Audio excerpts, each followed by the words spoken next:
ஹே!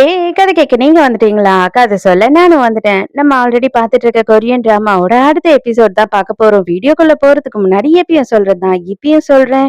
SS voice ஓவர subscribe பண்ணுங்க. பார்த்ததுக்கு அப்புறம் லைக் பண்ணுங்க. மறக்காம போறதுக்கு முன்னாடி எக்ஸ்பிளனேஷன் எப்படி இருக்கும்னு சொல்லிட்டு கமெண்ட் பண்ணிட்டு போங்க. இன்னொரு விஷயம் என்ன சொல்லணும் அப்படின்னு பார்த்தா, இந்த வாரத்துக்கான எபிசோடு இதோட முடியுது. இதோட அடுத்த வாரம் தான் இந்த எபிசோட் வரும். இது ஒரு ஆன்கோயிங் டிராமா. தயவு செஞ்சு ஞாபகம் வச்சுக்கோங்க.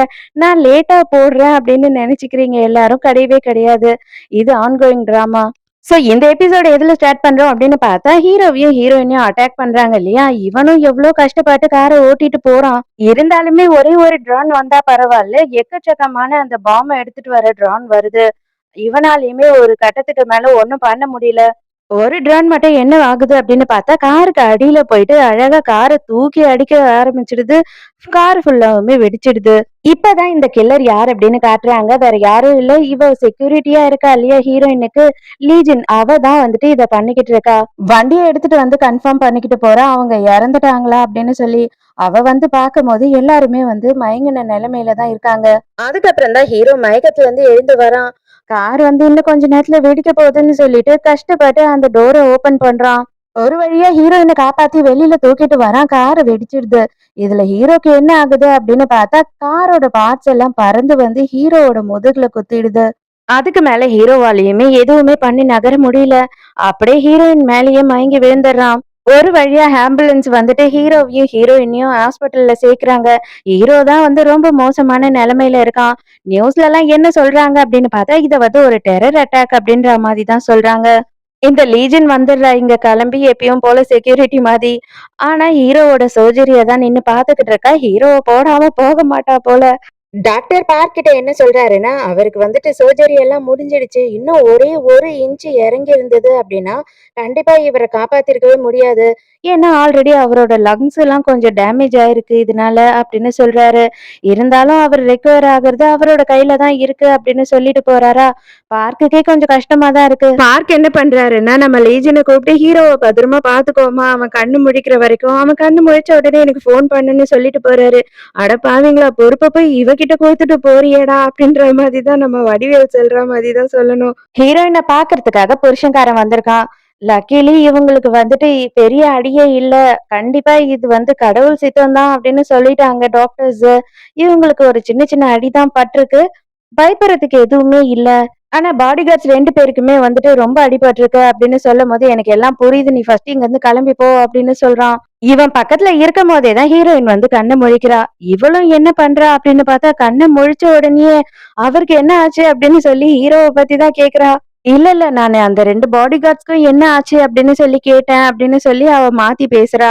உடனே இவன் என்ன சொல்றான்னா, 2 பேரும் உயிரோட தான் இருக்காங்க. 2 பேருக்கும் சர்ஜரி நடந்திருக்கு. மத்தபடி ஒண்ணும் சாகல யாரும் அப்படின்னு சொல்றான். சரி நியூஸ்ல எல்லாம் என்ன வந்திருக்கு? மீடியாலாம் என்ன எழுதியிருக்காங்க அப்படின்னு கேட்கும்போது, நீ இப்ப சைலண்டா ரெஸ்ட் எடு. கடவுள் புண்ணியத்துல நீ ஏதோ வந்து உயிர் தப்பிச்சிருக்க. அததான் டாக்டரே சொல்லியிருக்காங்க. உனக்கு உயிருக்கு ஆபத்து இல்லாம இருந்ததே பெரிய விஷயம்னு நினைச்சுக்கிட்டு இந்த கொஞ்சம் டைம யூஸ் பண்ணி நீ நல்லா ரெஸ்ட் எடுத்துக்கோ. மத்தது எல்லாத்தையும் நான் பாத்துக்கிறேன். நான் போய் அவங்க கிட்ட பேசிக்கிறேன் அப்படின்னு சொல்லிட்டு இவன் இங்க இருந்து கிளம்புறான். அதே நேரத்துக்கு இங்க ஹாஸ்பிட்டல் வெளியில காட்டுறாங்க. ஃபுல்லா மீடியாக்காரங்க இவங்க கிட்ட கேள்வி மேல கேள்வி கேட்டுக்கிட்டு இருக்காங்க. அசிஸ்டன்ட்ஸ் எல்லாம் நின்னு பதில் சொல்லிக்கிட்டு இருக்காங்க. இப்போது ஹீரோயின் ரெஸ்ட் எடுக்கணும். அவங்களுக்கு பெருசா எந்த ஆபத்தும் இல்ல அப்படின்னு சொல்லிக்கிட்டு இருக்காங்க. அந்த இடத்துல பார்த்தா இந்த ஜாங் டேரா இருக்கா இல்லையா? அவளும் அவங்க அம்மாவும் வந்திருக்காங்க. லீஜன் என்ன பண்றான்னா, ஹீரோவ வந்து வார்டுக்கு மாத்துன உடனே ஹீரோவோட ரூம்க்கு வந்து ஹீரோவ பார்க்க வரா. அப்பவே அவ திருட்டு மொழி முழிச்சுக்கிட்டு இருக்கா. ஹீரோவ போட்டு தள்ளிடலாம் அப்படின்னு தான் வந்திருக்கா போல. ஆனா அந்த டைமுக்கு கரெக்டா புருஷன்காரன் கதவு திறந்துகிட்டு ஹீரோவ பாக்குறதுக்கு வரான். எதுவும் கேட்கல, எதுவும் பேசல. கொஞ்ச நேரம் நின்னு அவனையே முறைச்சு பார்த்துட்டு அங்கிருந்து கிளம்பி போறான். அவன் போயிட்டான்டா, இவன் கதையை முடிக்கலாம் அப்படின்னு பார்க்கும் போதுதான் மேல வந்து சிசிடிவி கேமரா ஆன்ல இருக்கிறத பாக்குறா.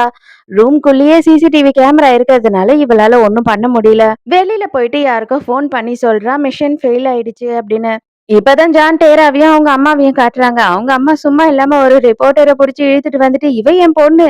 இவளுமே அந்த வீட்ல தான் கிராண்ட் பேலஸ்ல தான் இருக்கா. உங்களுக்கு தெரியுமா அப்படின்னு ஒண்ணு அவரு ஆர்வமாயிடுறாரு. அப்படியா? அவங்களுக்கும் இவங்களுக்கும் என்ன சம்மந்தம் அப்படின்னு கேள்வி கேட்க ஆரம்பிச்சிடுறாரா? அதெல்லாம் விடுங்க. இங்க ஹாஸ்பிட்டல்ல அட்மிட் ஆயிருக்கவங்கள தான் நாங்க பார்க்க வந்திருக்கோம். நாங்க உள்ள போம்போது எங்களையும் விதவிதமா ஃபோட்டோ எடுத்து போடுங்க அப்படின்னு சொல்றாங்க அவங்க அம்மா. அதுக்கு இவர் இப்பயே நீங்க 2 பேரும் போஸ் குடுங்களேன் நான் எடுக்கிறேன் அப்படின்னு சொல்றாரா? அதுக்குள்ள இவங்க, ஏன்பா உனக்கு வேலையே நான் தான் சொல்லிக் குடுக்கணுமா? நாங்க 2 பேரும் போஸ் குடுத்தா மாதிரி தெரியக்கூடாது. நாங்க நடந்து அப்படி போற மாதிரியும் இருக்கணும். நாங்க தற்செயலா போஸ் குடுத்தா மாதிரியும் இருக்கணும். புரியுதா? அப்படின்னு சொல்லிட்டு போறாங்க. இவங்க 2 பேரும் வந்துட்டு அடிபட்டவங்கள பார்க்க போன மாதிரியா போறாங்க. பயங்கரமா போஸ் குடுத்துட்டு போறாங்க. அவங்க அம்மா வேற, "நல்லா சிரிச்சுக்கிட்டு அழகா போஸ் குடு" அப்படின்னு சொல்றாங்க. அதுக்கப்புறம் தான் புரியுது. "ஐயய்யோ! சிரிச்சிராத, சிரிச்சிராத. தெரியாம சொல்லிட்டேன். நீ சோகமா மூஞ்ச வச்சுக்கோ. ஆனா வந்து கொஞ்சம் அழகா இருக்கா மாரி ஃபேஸ வச்சுக்கோ" அப்படின்னு சொல்றாங்க. அம்மா தான் ஒரு அரை பைத்தியம்னு பார்த்தா, பொண்ணு முழு பைத்தியமா இருப்பா போல. அம்மா சொன்ன மாதிரி கரெக்ட்டா போஸ் குடுத்துக்கிட்டே போறா. போலீஸ் கமிஷனர் வந்துட்டு இங்க கிராண்ட் பேலஸ்க்கு வந்திருக்காரு. அதாவது மாமியார்காரிய பார்க்கறதுக்காக. நம்ம கொரியால அது இந்த மாதிரியான பாம் எல்லாம் வச்சு கொலை பண்ற அளவு எப்படி இப்படி நடக்கும்? கொஞ்சமாச்சும் உங்களுக்கு வந்து பொறுப்பு இருக்கா? நீங்கலாம் என்னதான் பாத்துக்கிறீங்க? அப்படி இப்படின்னு சொல்லிட்டு மாமியார்காரி கத்திக்கிட்டு இருக்கா. உடனே ஜெனரல் கமிஷனர் என்ன சொல்றாருன்னா, ஐயையோ மேடம் நீங்க கோச்சுக்காதீங்க. எப்படியாவது என் உயிர கொடுத்தாவது கண்டிப்பா அந்த கொலைகாரன கொலை பண்ண ட்ரை பண்ணவன நான் புடிச்சிருவேன். கண்டிப்பா எங்களுக்கு இதுலயும் வந்து டெரர் அட்டாக் தான் இருக்குமோ அப்படின்னு சந்தேகமா இருக்கு. நான் இன்வெஸ்டிகேஷன் எல்லாம் ரொம்ப டைட் பண்ணிட்டு சீக்கிரமே வந்து உங்களுக்கு யார் இந்த மாதிரி ட்ரை பண்ணா அப்படின்றத சொல்லிடுவேன் அப்படின்னு சொல்றாரு. அதுக்கப்புறம் லாயர் ஹான் இருக்கான் இல்லையா? அவன் என்ன பண்றான்னா, இவன தனியா கூட்டிட்டு போயிட்டு ஒரு கவர் பூரா பணத்த குடுக்குறான். குடுத்துட்டு ஒரு ஒரு வாட்டி இவளுக்கு அட்டாக் நடக்கும்போது 5ல இருந்து 10% எங்களோட ஷேர் வந்து ரொம்ப குறைஞ்சிடுது. தயவு செஞ்சு இத சீக்கிரமா பண்ணுங்க. காதும் காதும் வச்சா மாரி பண்ணுங்க. இதுல என்ன வந்துட்டு இருந்தாலுமே, யாரு பண்ணா என்ன உங்களுக்கு இன்ஃபர்மேஷன் கிடைச்சாலுமே, முதல்ல என்கிட்ட சொல்லுங்க அப்படின்னு கமிஷனர் கிட்ட சொல்றான். ஹீரோவ பாக்கறதுக்காக ஹீரோயின் வந்து அவன் இருக்கிற ரூம்க்கு போறா. பட் இன்னொரு பாடிகார்ட் தான் அங்க இருக்காரே தவிர ஹீரோவோட பெட் காலியா இருக்கு. ஹீரோவ காணோம். அதே நேரத்துக்கு பார்த்தா ஹீரோ வெளியில யாரோ ஒரு பொண்ண மீட் பண்ணி அவகிட்ட இருந்து ஏதோ ஒரு பென்டிரைவ வாங்குறான். புருஷன்காரன் என்ன பண்றான்னா பார்க்க கூப்பிட்டு இந்த கேஸ் எப்படி போயிட்டு இருக்கு அப்படின்னு கேட்கும்போது இன்னும் வந்து யாருன்னு கண்டுபிடிக்கல. கண்டிப்பா அந்த தீவிரவாத அமைப்பு தான் இத பண்றாங்களோ அப்படின்னு சொல்லி போலீஸ்க்கே டவுட் இருக்கு. பட் இந்த விஷயம் நடந்து 50 மீட்டர் தொலைவுலயே வந்து ஒரு பைக்க பார்த்திருக்காங்க. பட் அந்த பைக்கையும் லொகேட் பண்ண முடியலன்னு சொல்றாங்க அப்படின்னும் போது இவன் செம டென்ஷனா இருக்கான். இவன் மறுபடியும் என்ன பண்றான்னா ஒரு பேக்கை எடுத்து கொடுத்து இதுல 70 பண்டல்ஸ் வந்து US டாலர்ஸ் இருக்கு. இதை எப்பயும் போல பண்ணிடு அப்படின்னு சொல்றான். இந்த வாட்டி இவரு இந்த பேக்க எடுத்துக்கிட்டு வெளியில போகும்போது, ஹீரோ வந்துட்டு கொலை பண்றதுக்கு தானே இந்த காசு குடுத்தீங்க அப்படின்னு கேட்டான் இல்லையா? அதுதான் இவருக்கு ஞாபகம் வருது. இவருக்கே ஒரு வேளை இப்ப டவுட் ஆகுது போல. மாமியார் கேள்வியும் லாயரும் பேசிக்கிட்டு இருக்காங்க. லாயர் என்ன சொல்றாரு அப்படின்னா, உங்க பெரிய பையன் இருக்கான் இல்லையா? அவன் வந்துட்டு கிட்டத்தட்ட 100 அக்கவுண்ட் ஓபன் பண்ணி, ஒரு அக்கவுண்ட்லயும் ஒரு பில்லியன் போட்டு வச்சிருக்கான். அது எதுக்காகன்னு தெரியல.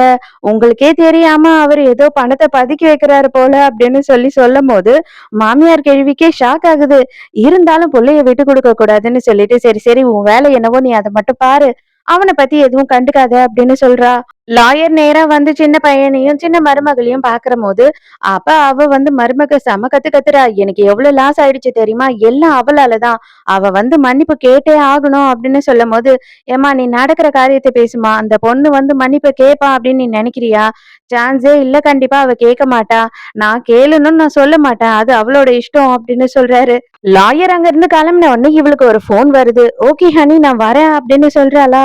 இததான் வெளியில எல்லாம் போய் பேசி தொலையேன். உனக்கு என்னதான் பிரச்சனை? ஏன் எதிர்க்கே இங்க உட்கார்ந்து இத பேசணுமா? அப்படின்னு கத்துறான். எதுக்காக இப்ப புதுசா என்னவோ சீன் போடுற? அப்படின்னு சொல்லி இவ கேட்கும்போது, நான் இதெல்லாம் என் கண்ல படாத மாதிரியே நடந்துக்கிறேன். நீயும் கொஞ்ச நாளுக்கு அதே நடந்துக்கோ. நமக்குள்ள இருக்க டீலிங்க ஒழுங்கா முடிச்சு குடு அப்படின்னு சொல்லி தம்பிக்காரன் சொல்றான். இவங்களுக்குள்ள கல்யாணமும் ஏதோ ஒரு டீலிங் தான் போல. ஹீரோயின் வந்து வீட்டுக்கு டிஸ்சார்ஜ் ஆகி போக போறா. அதுக்கு முன்னாடி பாடிகார்ட்ஸ் 2 பேரையும் நான் பார்க்கணும் அப்படின்னு சொல்றா. ஹீரோயின் அவங்க எல்லாரையும் வெளியிலேயே நிக்க வச்சுட்டு அவ மட்டும் உள்ள போறா. அப்ப ஹீரோ மட்டும் தான் அந்த இடத்துல இருக்கான். எதுக்காக நீ இப்படி பண்ண? உன்னோட உயிரை பணைய வச்சு இப்படி பண்ணணும்னு என்ன அவசியம் இருக்கு? இன்னும் ஒரே ஒரு இன்ச் இறங்கி இருந்தா கூட கண்டிப்பா உன்னை காப்பாத்தவே முடிஞ்சிருக்காது அப்படின்னு டாக்டர் சொன்னாங்க தெரியுமா? இந்த அளவுக்கு நீ ரிஸ்க் எடுத்துதான் ஆகணுமா அப்படின்னு சொல்லிட்டு இவ பயங்கரமா கத்துறா. என்னவா இருந்தாலும் பரவாயில்ல. நீங்க சேஃபா இருக்கீங்க இல்லையா? எனக்கு அதே போதும் அப்படின்னு சொல்றான். என் உயிரை காப்பாத்துறதுக்கு உன் உயிரை கொடுக்குற அளவுக்கு என்ன அவசியம் இருக்கு அப்படின்னு சொல்லி ஹீரோயின் கேட்கும்போது, சின்ன வயசுல எங்க அம்மா எனக்கு ஒரே ஒரு விஷயம் தான் சொல்லி கொடுத்திருக்காங்க. உன் மனசு எதை சொல்லுதோ அதை செய். உன் மனசு எது ஃபாலோ பண்ண சொல்லுதோ அத செய். அததான் நான் பண்ணேன் அப்படின்னு சொல்றான். உன் மனசு சொன்னத செஞ்சதுனால தான் உன் உயிரே போகறதுக்கு இருந்தது அப்படின்னு ஹீரோயின் சொல்லும்போது, உனக்கு ஒண்ணும் ஆகல இல்லையா? உன்ன நான் அதனால தான் 2 வாட்டி காப்பாத்திருக்கேன். என் மனசு சொன்னத கேட்டதுனால தான் 2 வாட்டி உன் உயிர காப்பாத்திருக்கேன். எனக்கு அதுவே போதும் அப்படின்னு சொல்றான். அப்ப ஹீரோ அவனோட டேப எடுத்து, என்னோட ஃப்ரெண்ட் சில ஃபூட்டேஜ் எல்லாம் எடுத்துட்டு வந்து எனக்கு குடுத்தாங்க.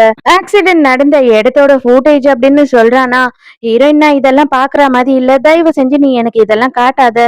நான் உன்ன நம்ப ஆரம்பிச்சுட்டேன். நான் உன்ன ரொம்ப நம்புறேன் அப்படின்னு சொல்றா. அதுக்கப்புறம் சொல்லவா வேணும்? ஹீரோ ஹீரோயின கட்டி புடிச்சுக்கிறான். ஹீரோயினுமே அப்படியே சாஞ்சு கட்டி புடிச்சுக்கிறா. கொஞ்ச நேரம் கழிச்சு தான் அவளுக்கு ஞாபகம் வருது. வெளியில தான் செக்யூரிட்டீஸ் எல்லாம் நிக்கிறாங்கன்றது. சரி, சரி நான் கிளம்புறேன். ஆனா இனிமே உன்னோட உயிருக்கு ஆபத்து வரா மாதிரி எந்த விஷயத்தையும் நீ பண்ணக்கூடாது அப்படின்னு சொல்லிட்டு அங்கிருந்து ஹீரோயின் கிளம்பி போறா. நேரா ஹீரோயின் மாமியார பாக்குறதுக்காக வந்திருக்காளா? அதுக்கு மாமியார் என்ன கேக்குறான்னா, ஐயோ பரவாயில்லையே, இவ்ளோ பெரிய ஆக்சிடென்ட் ஆச்சுன்னு சொன்னாங்க. ஒரு சின்ன கீறல் கூட இல்ல உன்னோட மூஞ்சில அப்படின்னு கேக்குறா. அதுக்கு ஹீரோயின் ஆமா டாக்டரே நான் லக்கின்னு சொன்னாங்க. என்ன பண்றது அப்படின்னு சொல்றா. அப்போ அந்த 2 பாடி கார்டும் லக்கி இல்லையா? அவங்க 2 பேரும் எப்படி இருக்காங்க? அப்படின்னு கேட்கும்போது, ஹீரோயின் 2 பேருமே இப்ப ரெக்கவரி ஆயிட்டு வந்துட்டு இருக்காங்க. பரவால்ல அப்படின்னு சொல்றா. எப்படி அந்த பாடி கார்டுக்கு மட்டும் அவ்ளோ அடிபட்டுடுச்சு? உன்ன அப்படியே கட்டி புடிச்சு காப்பாத்துனானா? கரெக்ட் தான். அவங்க அதுக்காக தானே வேலை செய்றாங்க. அதுக்காக தான் அவங்க அவ்ளோ காசும் வாங்குறாங்க அப்படின்னு சொல்றா. காசு கொடுத்து உங்களால ஒருத்தவங்களோட உயிர வாங்க முடியுமா என்ன? அப்படின்னு ஹீரோயின் கேட்கும்போது, ஏன் அது தெரியாதா உனக்கு இவ்ளோ நாளா? காசு கொடுத்து என்ன வேணா வாங்கலாம். நீயுமே கொஞ்சம் நல்லவளா இருக்கணும். நீ நல்லவளா இருந்தீன்னா, உனக்கு அடிக்கடி இந்த மாரி ஆபத்து வரவே வராது. இந்த வருஷம் உனக்கு ரொம்ப ஒரு பேட் லக்குன்னு நெனைக்கிறேன். எத்தன வாட்டி இந்த மாதிரி ஆயிடுச்சு பாத்தியா? இதுக்கப்புறமாவது ஒழுக்கமா இரு.